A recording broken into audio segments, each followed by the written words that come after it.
রাসূলুল্লাহ সাল্লাল্লাহু আলাইহি সাল্লাম বলেন, কোন উম্মত যদি ৬টি বিষয়ে জামিনদার হয়ে যায়, কোন মানুষ যদি ৬টি বিষয়ের জিম্মাদার হয়ে যায়, দায়িত্ব গ্রহণ করে, আমি রাসূল কিয়ামতের কঠিন ময়দানে আমি তার নিজের জামিনদার হয়ে যাব, তাকে সুপারিশ করে আমি তাকে জান্নাতে নিয়ে যাব।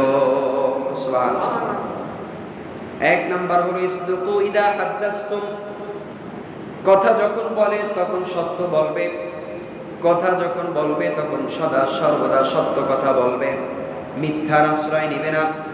২ নম্বরে ওয়াউফু ইদা ওয়াআদতুম, ওয়াদা যখন করবে সে পূরণ করবে, ওয়াদা ভঙ্গ করবে না। কথা দিলে কথা রক্ষা করবে, কথা কখনো খেয়ানত করবে না।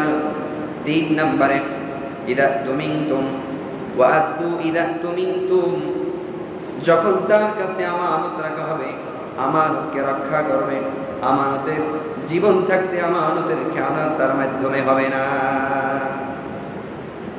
৪ নম্বরে ওয়াহফাযু ফুরুজাকুম, ৪ নম্বরে তার লজ্জাস্থানকে হেফাজত করবে। ৫ নম্বরে ওয়াগুদ্দু আবসারাকুম, তার নজরকে হেফাজত করবে। ওয়াকুফু আইদিয়াকুম, হাতকে সংযত রাখবে। এই ৫টি এই ৬টি কাজ যেই ব্যক্তি আমানতের সাথে রক্ষা করবে, সে বলবে আমি ৬টি কাজ আমি নিজ দায়িত্বে ওয়াদা করলাম আমি করব মরার আগ পর্যন্ত। রাসূল বলেন, আমি কাল কিয়ামতের কঠিন ময়দানে তাকে সুপারিশ করে জান্নাতে নিয়ে যাব।